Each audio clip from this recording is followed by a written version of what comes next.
Madhya Pradesh one एवं वन्य प्राणी संरक्षण कर्मचारी संघ और आदरणीय बुधराज जी भागवत दोनों एक दूसरे के पूरक हैं। इसलिए संघ का जो प्रतिवेदन है असल में भागवत जी का ही प्रतिवेदन है। बहुत ही मृदुभाषी, बहुत ही मिलनसार, कर्मठ, सक्रिय और सबसे बड़ी बात जवानों को मात कर देने वाले ऐसे कर्मयोगी हैं जिनसे बुढ़ापा और थकान और उम्र तीनों ही घबराती है। मुझे भी दोस्तों उनके साथ काम करने का अवसर मौका मिला। जब इनके साथ में काम करने लगा तब मुझे लगा कि दूसरे संगठन में काम करके मैंने अपने जीवन के उतने दिन कचरे में डाल दिए। मुझे तब एहसास हुआ इस बात का कि मैंने उतने अपने जो जीवन के दिन हैं वो कचरे में डाल दिए, जबकि मेरे पास तो हीरा था पर मैं पापी उस हीरे को पहचान ही नहीं पाया। मेरे पास में हीरा था लेकिन मैं पापी उस हीरे को पहचान ही नहीं पाया। चलो देर से ही सही पहचाना तो उनके साथ रहने पर लगता है कि उनके साथ जब मैं रहा तो मुझे लगता है, लोगों से भी मैं कहता हूं कि अब दुख नहीं आएंगे। मैं लोगों से कहता हूं कि अब दुख नहीं आएंगे, बुधराज है ना। अरे अब दुख नहीं आएंगे, बुधराज है ना। सब गम भाग जाएंगे, बुधराज है ना। तो उन पर बस यकीन बनाए रख, हम सब मुस्कुराएंगे, बुधराज है ना। अरे रूठे हुए अधिकारी पुनः प्रसन्न होकर फिर से हमें हंसाएंगे, बुधराज है ना। जाग उठे हैं हम, अब हर जिले में देखना हम फिर खिलखिलाएंगे, बुधराज है ना। अरे निराश न हो तू अब, हे वन के सिपाही। मैं लटेरी वाले भाई साहब से भी विशेष रूप से कहना चाहता हूं कि जाग उठे हैं, मतलब निराश न हो तू अब, हे वन के सिपाही। तेरे हर घाव भर जाएंगे, बुधराज है ना। अब देखना कवल तेरी हर परेशानियों के सब प्रश्न हल हो जाएंगे, बुधराज है ना। हमारे आदरणीय जी की जो जीवन यात्रा है, हमारे आदरणीय जी की जीवन यात्रा मध्य प्रदेश के छिंदवाड़ा जिले से 90 किलोमीटर दूर एक छोटे से गांव खापरखेड़ा पोस्ट साईखेड़ा से दिनांक 10/10/1960 को आरंभ हुई थी, क्योंकि इस दिन आदरणीय का जन्म हुआ था। आपने प्राथमिक शाला अर्थात 1ली से 5वीं तक की पढ़ाई ग्राम खापरखेड़ा से वर्ष 1972 में, 6वीं से 7वीं तक की पढ़ाई साईखेड़ा से वर्ष 1974 में, फिर 8वीं से 10वीं तक की पढ़ाई महाराष्ट्र नागपुर के महादुली तहसील रामटेक से वर्ष 1976 में, और 11वीं से 12वीं तक की पढ़ाई गणित विषय से विदर्भ आदिवासी विद्यार्थी बस्ती गृह सदर गांधी चौक नागपुर में रहकर वर्ष 1978 में पूरी थी। कहते हैं ना, गरीबी कभी किसी को नहीं छोड़ती,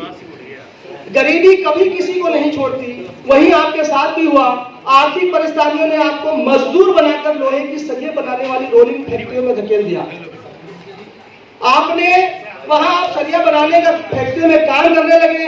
आप ये सरिया बनाने की 3 फैक्ट्रियों में क्रमशः काकड़ा रोलिंग मिल भोपाल, शक्ति रोलिंग मिल भोपाल और जालोरी रोलिंग मिल भोपाल में निरंतर 1978 से काम करते रहे।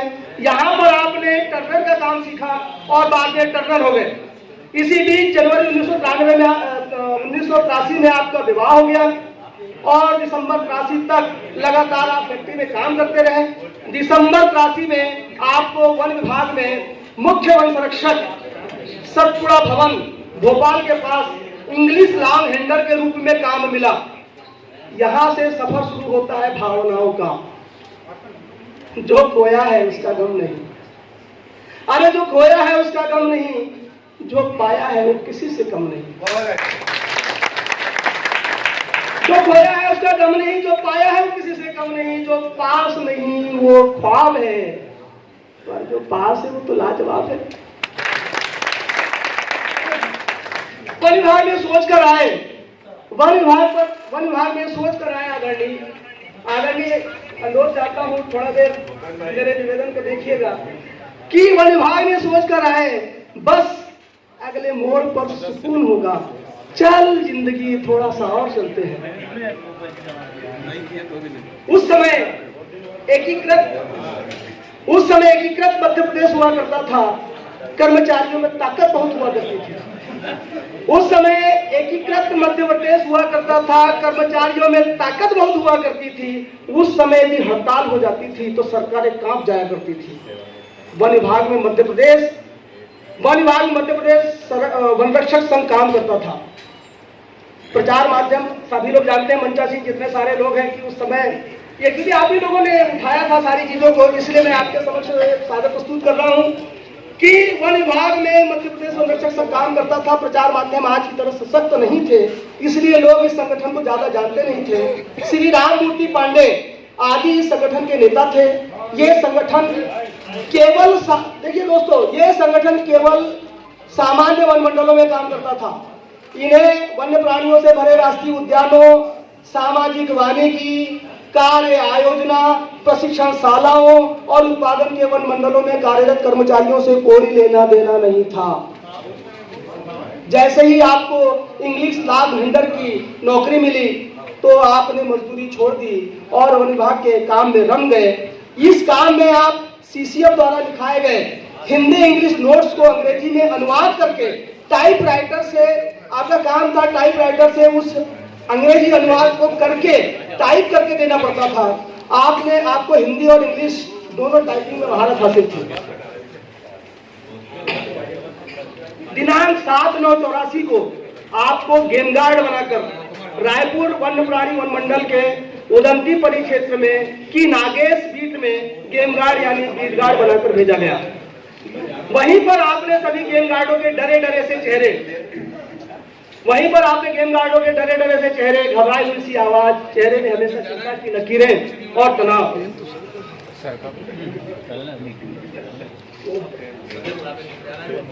अपने बच्चे और परिवार के लिए परेशान होते गेम गार्ड ये देखा।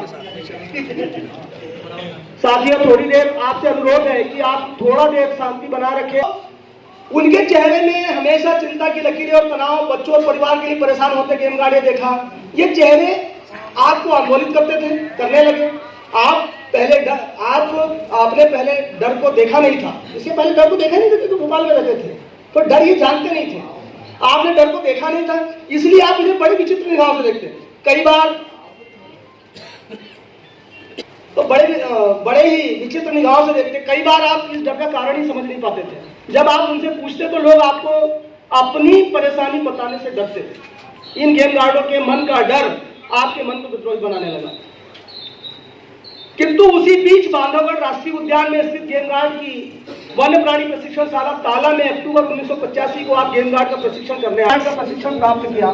जब प्रशिक्षण का परिणाम आया, देखिए दोस्तों, जब प्रशिक्षण का परिणाम आया, मैं घटना बताता हूं कि जब प्रशिक्षण का परिणाम आया तो आप सन्न रह गए, क्योंकि सुबह 2 बजे तक प्रशिक्षण पाठशाला में आप टॉपर थे, सुबह 2 बजे तक। किंतु रात तक देखते ही देखते आप पहले नहीं, दूसरे नहीं, तीसरे स्थान पर धकेल दिए गए। आप ये सोच कर चुप रह गए कि दुनिया में किसी भी आदमी का परिश्रम अधूरा नहीं होता,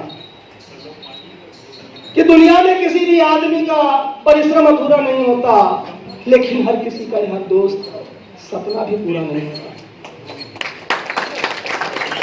अरे बता देते हम भी बचकर अपने उस यार से दोस्त, अगर उसके मुंह में राम और बगल में छुरा नहीं होता। इस पीड़ा ने बहुत बड़ा था कि जिस आदमी को पता चल जाए कि 2 बजे तक वो टॉपर है और 4 घंटे बाद उसको पता चल जाए कि तीसरे नंबर पर धकेल दिया गया, क्या बीतती होगी उस आदमी पे। उस आदमी ने इस पीड़ा को झेला है। ये आदमी इस पीड़ा को झेलते झेलते कहां तक आया, इसी बात को मैं बता रहा हूं कि इस पीड़ा को आपको अंदर बेहद खिन्न कर दिया। खिन्न मन से आप पुनः मई 86 में वापस नागेश बीट आ गए। वहीं पर फिर वही गेम गार्डों की रोनी सूरत, चेहरे पर चिंता की लकीरें, परेशानी, पारिवारिक चिंताएं आदि से आप बहुत ही द्रवित हो गए, भावुक होने लगे।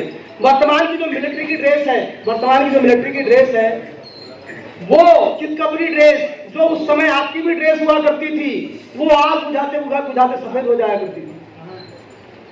काम में लगे रहने के बावजूद साथी गेम गार्डों का डर और दर्द आपने हमेशा आपको हमेशा परेशान करता रहा। दोस्तों, इस बात को मैं वन रक्षक की पीड़ा के साथ जोड़ते हुए बताता हूं। अरे जो उन्नति कर रहे हैं, पीड़ा के साथ जोड़ के बताता हूं कि ये उन्नति कर रहे हैं अपमान की तरह, ये उन्नति कर रहे हैं अपमान की तरह और जी रहे हैं वन रक्षक गुमनाम की तरह।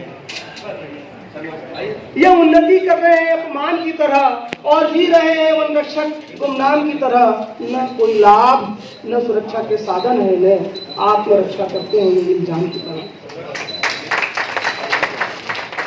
कैसे बचाएं वन, तू ही बता मां भारती।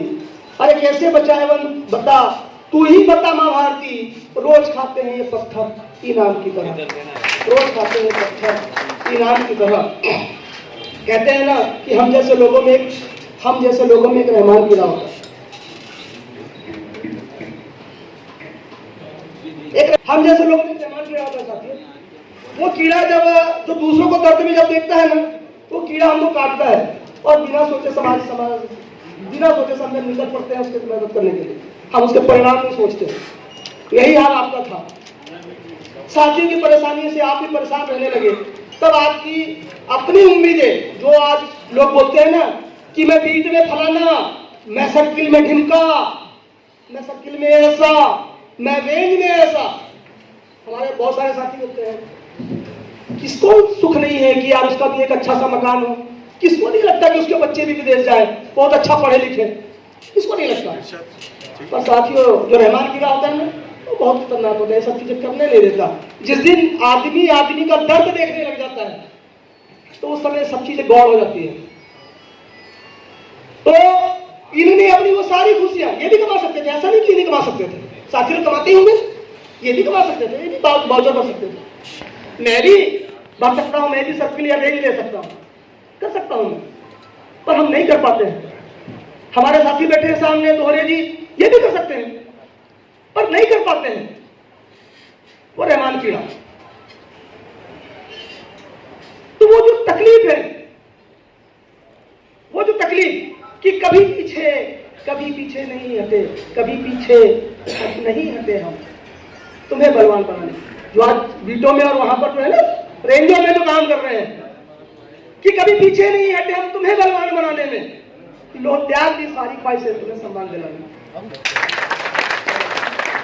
अरे कभी पीछे नहीं हटे हम तुम्हें बलवान बनाने में, लो त्याग दी सारी ख्वाहिश से तुम्हें सम्मान दिलाने में। तुम कभी साथ खड़े न भी रहो तो कोई गम नहीं, अब तो अपना सब कुछ खो दिया तुम्हें इंसान बनाने में।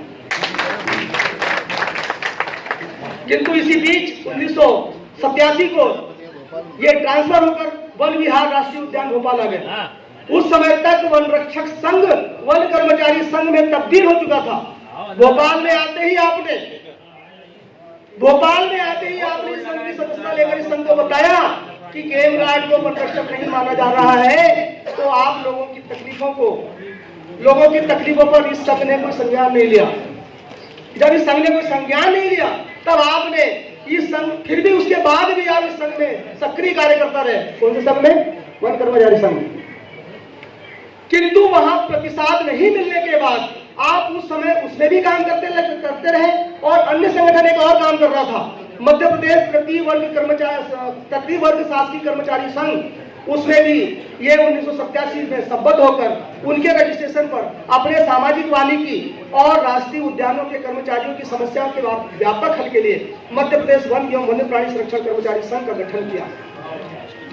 उसी समय साथियों, 1987 में सीहोर जिले के आष्टा में एक आष्टा रेंज है, सीहोर जिले में, उस आष्टा रेंज में एक वन रक्षक को मारकर पेड़ में टांग दिया गया था।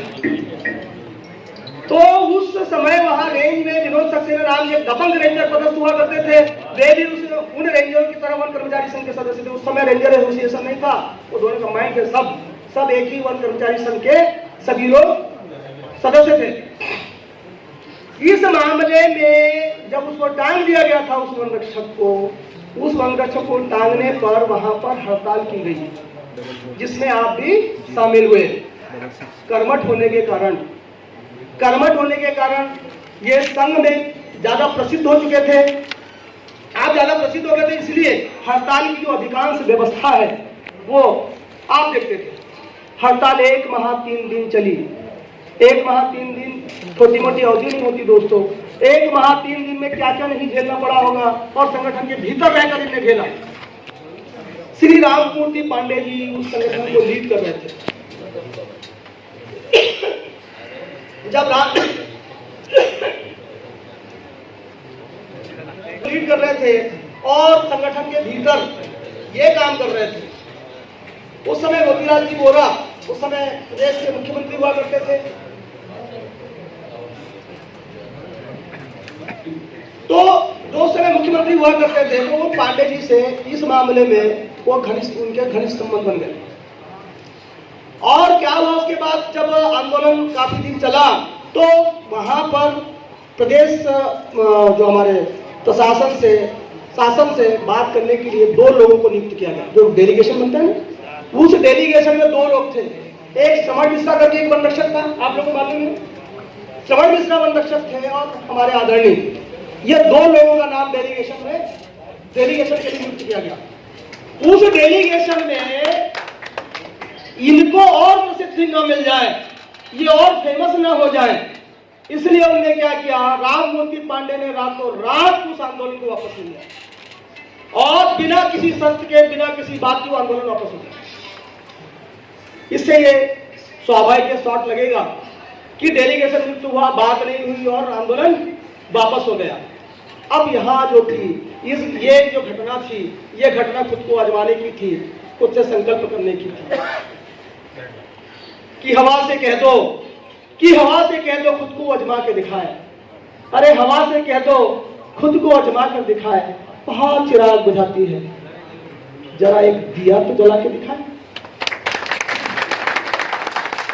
फिर भी आपने 1988 में इस वन कर्मचारी संघ में भोपाल का जिला महासचिव का काम संभाला।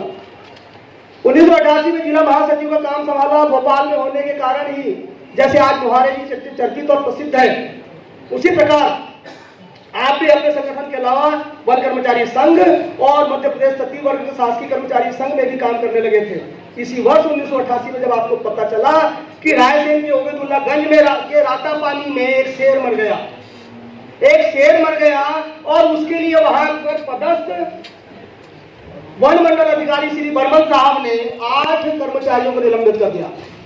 जब 8 कर्मचारी को निलंबित कर दिया, तब आपने वहां जाकर वन मंडल अधिकारी बर्मन साहब के विरुद्ध मोर्चा खोल दिया, हड़ताल चालू की और बर्मन को हटाओ और शेरों को बचाओ का नारा लगाया।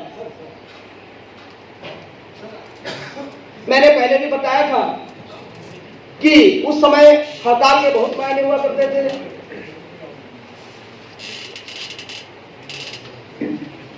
बहुत मायने हुआ करते थे। वो हड़ताल 10 दिन चली साथियों। वो हड़ताल 10 दिन चली। आखिर बर्मन साहब को अपने कदम पीछे लेने पड़े। बात माननीय वन मंत्री जी तक गई, तब आप शासन और प्रशासन को समझाने में कामयाब हो गए। ऐसा जानकारी मिल रही है कि हमारे आदरणीय वन मंत्री जी पधार रहे हैं, तो जैसे ही लोग आए, आप लोगों से अनुरोध रहेगा कि आप लोग सब लोग खड़े होकर उनका स्वागत करेंगे। तब तक हम बात जारी रखते हैं, हमारी बात भी चलती रहेगी और मंत्री जी का स्वागत भी हो जाएगा। तब वो हड़ताल 10 दिन चली। आखिर बर्मन साहब को अपने कदम पीछे लेने पड़े। बात माननीय वन मंत्री जी तक गई, तब आप शासन और प्रशासन को समझाने में कामयाब हो गए कि जो शेर है गेम गार्डों की लापरवाही से नहीं, बल्कि वन मंडल अधिकारी की गलत नीतियों से मरा है, जिससे वे सभी 8 गेम गार्ड तत्काल बेगुनाह बहाल कर दिए गए।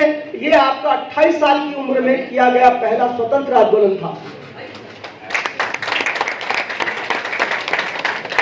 जो कि पूरी तरह सफल रहा और रातों रात आप हीरो बन गए। रातों रात जब आपको हीरो बन गए, आपको बहुत प्रसिद्धि बढ़ने लगी। आपकी प्रसिद्धि बढ़ने से का सबसे महत्वपूर्ण कारण था, हेलो आपकी प्रसिद्धि बढ़ने का जो मैं महत्वपूर्ण कारण बता रहा था, आपकी प्रसिद्धि बढ़ने का सबसे महत्वपूर्ण कारण था कि आपने ये जो आंदोलन है अपने जीपीएफ से पैसा निकालकर, अपने जीपीएफ से पैसा निकालकर आंदोलन किया। 1990 में वन कर्मचारी संघ छोड़ दिया और अपने संघ का काम करने लगे। आप अपने सामाजिक वानिकी और राष्ट्रीय उद्यान के कर्मचारियों के लिए प्रति वन कर्मचारी संघ के सफलता में छोटे बड़े कई काम किए, जिसके तहत 1999 में वन रक्षकों के समान वन प्राणी शाखा और सामाजिक वानिकी शाखा में नियुक्त गेम गार्डों और वन सेवकों को प्रशिक्षण में प्रथम स्थान पर उत्तीर्ण होने पर उन्हें पदोन्नति देकर वनपाल प्रशिक्षण में भेजने की मांग को लेकर आंदोलन चालू किया और 1992 में शासन से आदेश भी करवा लिए। उसी प्रकार 1993 में मकान किराया की दरें संशोधित करवाई और उसे पे बिल में जुड़वा लिया। फिर भी आप प्रति वर्ग कर्मचारी संघ में काम करते रहे, किंतु वहां उनके लोगों के अपने लोगों से ज्यादा काम करने पड़ते थे, किंतु अपने संघ की और अपनी प्रसिद्धि बढ़ने पर प्रति वर्ग कर्मचारी संघ का काम करने से अपने लोगों का काम प्रभावित होने लगा। तब फिर आपने प्रति वर्ग कर्मचारी संघ की सफलता के आधार पर 1993 में अपने संघ मध्य प्रदेश वन एवं वन्य प्राणी संरक्षण कर्मचारी संघ उसका स्वतंत्र पंजीयन कराया और पूरे प्रदेश में अपनी शाखाएं स्थापित की, जिसके तहत देवास शाखा के जिला अध्यक्ष 1994 से 1997 तक श्री निर्मल तिवारी जी भी रहे। उसी वर्ष 1993 में गेम गार्ड को वन रक्षक के समान प्लान हेड अर्थात योजना मद से निकालकर रेगुलर हेड अर्थात नियमित मद में कराने और उन्हें वन रक्षकों के समान पात्रता देने हेतु आंदोलन शुरू किया। इस आंदोलन को 1995 तक चलाया और जिसमें आपने जून जुलाई 1995 में 1 माह 10 दिन की प्रांत व्यापी हड़ताल की। ये हड़ताल भी पूरी की पूरी जीपीएफ के पैसे से ही की, जिसमें सभी जिला अध्यक्ष अपने जिला मुख्यालय में अपने कर्मचारियों के साथ बैठे और आपने भोपाल के न्यू मार्केट में स्थित 3 शेड में मच्छरों से कटवाते हुए हड़ताल की थी। उस समय पानी नहीं बरस रहा था दोस्तों, बहुत मुश्किल से उन्होंने 1 माह 10 दिन की हड़ताल की थी और वो भी अपने जीपीएफ के पैसों से। वो भी हड़ताल पूरी तरह सफल रही। 1995 में गेम गार्ड को वन रक्षकों के समान प्लान हेड अर्थात योजना मद से निकालकर रेगुलर हेड अर्थात नियमित मद में कराने और उन्हें वन रक्षकों के समान पात्रता देने का आदेश करवा लिए। उसी वर्ष 1993 में सीसीएम इंदौर द्वारा बेगलाक कोटा में भर्ती किए गए 2 वन विस्तार सहायकों को पदोन्नति के 4 माह बाद उनकी पदस्थिति को निरस्त करवाया। उसी वर्ष 1993 में वन उद्यानों और सामाजिक वानिकी में पदस्थ वन विस्तार अधिकारी, वन सेवकों और गेम गार्डों के लिए अलग से अलिपिकी भर्ती सेवा नियम बनाने और उन्हें अन्य मांगों के लिए 3 शेड में फिर 7 दिन की प्रांत व्यापी हड़ताल की, जो पूरी तरह सफल रही। इसमें सहायक वन विस्तार अधिकारी, वन सेवक, गेम गार्ड के भर्ती नियम 1994 भी बना। उन्हें नियुक्ति दिनांक से वरीयता देने और उन्हें स्थायीकरण के आदेश भी हुए। आपके प्रयासों से 1993 से 1998 तक निरंतर शासन स्तर पर संयुक्त परामर्शदात्री समिति के सदस्य ये संगठन रहा। उसी वर्ष 1993 में आष्टा में वन क्षेत्रपाल श्री विनोद सक्सेना जी वन विहार भोपाल में पदस्थ हुए। 1994 में मध्य प्रदेश में SC/ST के वनपालों या वन विस्तार सहायक के बेगलाक कोटे का पता लगाकर पूरे जगहों में घूम कर पता लगाकर उनमें वन रक्षकों और वन सेवकों को पदोन्नति से उन्हें कोटे को भरने के आदेश करवाए। उस समय तक वन कर्मचारी संघ की आय दिन की वसूली और आर्थिक नीतियों से वन क्षेत्रपाल तंग और परेशान थे। तब उसी वर्ष 1994 में इन वन क्षेत्रपालों की परेशानी को दूर करने के लिए वन क्षेत्रपाल श्री विनोद सक्सेना से मात्र 100 रुपए लेकर वो 100 रुपए से बायलाज स्टाम्प आदि सब कुछ बनाकर रेंजर एसोसिएशन का मात्र 6 दिन में स्वतंत्र पंजीयन करा के वन क्षेत्रपाल श्री विनोद सक्सेना को लाकर दिया और सभी वन क्षेत्रपालों की परेशानी को दूर किया। इसी वर्ष 1995 में जो 1993 में हड़ताल में सहायक वन विस्तार अधिकारी, वन सेवकों और गेम गार्डों की भर्ती नियम 1994 बनाए गए थे, किंतु उन्हें लागू नहीं करवाया गया था। तब उस भर्ती नियम को लागू करवाने के लिए और अन्य मांगों को लेकर पुनः उसी टीन शेड में 23 दिन की फिर हड़ताल की और उस हड़ताल के दौरान सामाजिक वानिकी और राष्ट्रीय उद्यान को वित्त विभाग में शामिल करने के आदेश हो गए थे। तो इस चालू आंदोलन में इस आदेश के विरोध को शामिल कर लिया गया। इसमें पूरी सफलता प्राप्त हुई, भर्ती नियम तो लागू हुआ ही, साथ में तत्कालीन वन बल प्रमुख को बाध्य करके सामाजिक वानिकी और उद्यान विभाग को योजना मद से निकालकर मूल वन विभाग के सभी के समान रेगुलर मद में शामिल करने के आदेश करा दिए। वर्ष 1998 में कुछ गुंडे रेंजरों के चेक बनाकर बैंक से निकालने के बाद उनके बैंकों से जबरन पैसे निकाल लेते थे। अधिकारियों और पुलिस को बताने पर भी उन पर कोई कार्रवाई नहीं होती थी। तब आपने उन गुंडों पर कार्रवाई स्वरूप मिसा लगवाया। उनके मुख्य गुंडे आरिफ को पुलिस ने गोली मारी, जिससे वो घायल हुआ और बाद में उसको तड़ीपार कराया। मात्र 38 साल की उम्र में उसी वर्ष 1998 में उसी टीन शेड में पुनः अलिपिंची वन कर्मचारियों की वेतन विसंगति के बारे में ब्रह्मस्वरूप समिति की सिफारिशें लागू करने और अन्य मांगों को लेकर 7 दिन की पुनः हड़ताल कर रैली मुख्यमंत्री आवास में ले जाकर समाप्त की, जिसमें विभाग से समझौता होने पर हड़ताल वापस ली गई, जिसमें ब्रह्मस्वरूप समिति की एक अनुशंसा लागू हुई।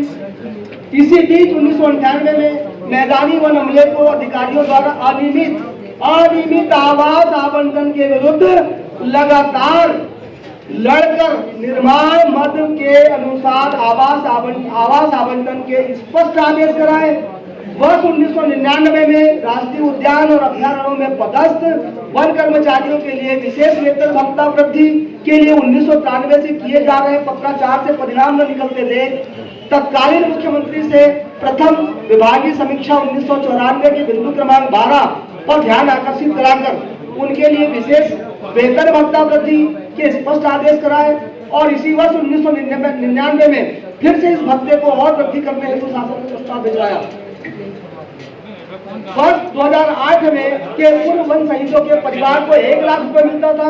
फिर आपने अथक प्रयास करके एक ही वर्ष 2008 में 1 लाख की राशि को बढ़वाकर पहले 2 लाख, फिर 5 लाख और अंत में 10 लाख रुपए की विशेष अनुग्रह राशि स्वीकृत किए जाने के आदेश कराए। वर्ष 2009 में तत्कालीन प्रधान मुख्य वन संरक्षक माननीय BR खरे जी के प्रदेश स्तर पर मैदानी वन कर्मचारियों के लिए लगातार कर्मचारी समस्या निवारण शिविर परिक्षेत्रवार, वन मंडलवार और वन रसवार कराने के आदेश कराए। जो आज पूरे प्रदेश में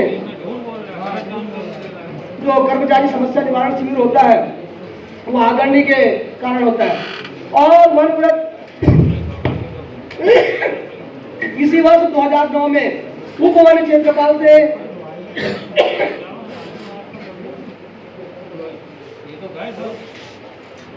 पदोन्नति वन उप वन क्षेत्रपाल पद में पदोन्नति के लिए सीधी भर्ती के पदों में से 200 पद स्वीकृत कराया, जो वर्ष 2000 तक चले। फिर 2000 में सीधी भर्ती के पदों में से इनके लिए 260 पद फिर स्वीकृत कराए, जो 2015 तक चले। फिर 2015 में सीधी भर्ती के पदों में से इनके लिए 200 पद स्वीकृत कराए, किंतु इनकी पदोन्नति के पूर्व ही माननीय उच्च न्यायालय द्वारा पदोन्नति पर रोक लगा दी गई। वर्ष 2013 के पूर्व मैदानी अमले को वर्दी धुलाई की जो राशि थी 20 रुपए, 30 रुपए, 40 रुपए मिलती थी। वर्दी नवीनीकरण की राशि 250 रुपए, 450 रुपए मिलती थी। वर्ष 2013 में वर्दी धुलाई की राशि 60 रुपए और नवीनीकरण की राशि 800 रुपए और 1200 रुपए की गई, मतलब रुपए करवाने के लिए आदेश कराया। इसी वर्ष 2013 में मैदानी अमले के लिए प्राथमिकता के आधार पर परिचय पत्र बनाए जाने के आदेश कराए। इसके पहले परिचय पत्र बनाते नहीं थे अधिकारी। वर्ष 2014 में बेगलाल के डिप्टी रेंजरों को रेंजर पद में पदोन्नति के लिए आदेश कराए। उसी वर्ष 2014 के वर्ष के पूर्व 48 वर्ष से अधिक जो भी वन रक्षक थे, प्रशिक्षित वन रक्षक, उनको ट्रेनिंग भेजा जाता था। लेकिन 2014 में 48 वर्ष से अधिक के उम्र वाले प्रशिक्षित वन रक्षकों को प्रशिक्षण से छूट देने के आदेश कराए। इसी वर्ष 2014 में सभी मैदानी वन कर्मचारियों को समान रूप से पदोन्नति दिलाने के लिए सभी 16 मनरतों में पुनर्गठन के अनुसार पदों का पुनः आवंटन करवाया। वर्ष 2014 के बाद आप जान गए थे, यहाँ एक टर्निंग पॉइंट है साथियों, कि 2014 के बाद आप जान रहे थे कि बहुत से संगठन हो जाने और उन संगठनों में जनहित के से ज्यादा स्वहित पर ध्यान देने की भावना उत्पन्न होने से सरकारें संगठन के मनोभाव को ज्यादा अच्छे समझने लगी है, जिस कारण अब सरकारों के द्वारा हड़तालों का पहले जैसा महत्व नहीं दिया जाता।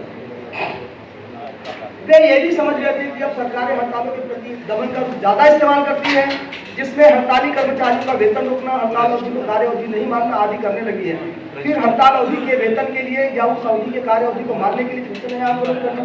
इन सब तकलीफों को देखते हुए आपने अपने काम करने की शैली को बदल लिया और हड़ताल करने की बजाय आपने कर्मचारियों के गुस्से को, सरकार को प्रस्तुत करके सरकार से ही उनको सुधारने के लिए लेखन के माध्यम से दबाव बनाना आरंभ किया, यानी साक्ष्यों के साथ कलम का इस्तेमाल करने लगे, जिससे कई सार्थक परिणाम आए।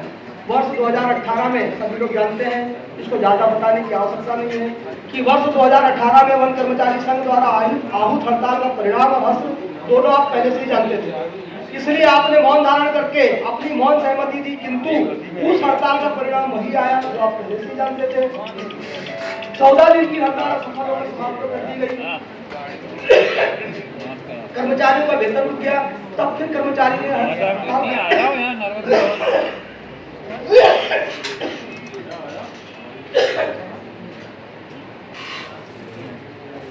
वेतन निकलवाने के लिए इनसे फिर से उन्होंने किया। तब आपने पुरानी सब बातें भूलकर वर्ष 2019 में वेतन निकलवाने में लग गया, 14 दिन का वेतन निकालने का आदेश करा दिया। वर्ष 2019 में वन रक्षा के दौरान ट्रैक्टर चढ़ाकर शहीद कर दिए गए मुरैना के सूबेदार सिंह कुशवाहा को वर्ष 2000 में शिकारियों से गोली लगने से शहीद हुए ग्वालियर के दीपू सिंह राणा को और 2021 में मध्य प्रदेश में ही नहीं बल्कि पूरे भारत में पहली बार आग बुझाते हुए शहीद हुए बालाघाट के सूर्य प्रकाश एड़े को, ऐसे इन तीनों लोगों को शहीद, इन तीनों शहीदों को शहीद का दर्जा दिलवाया।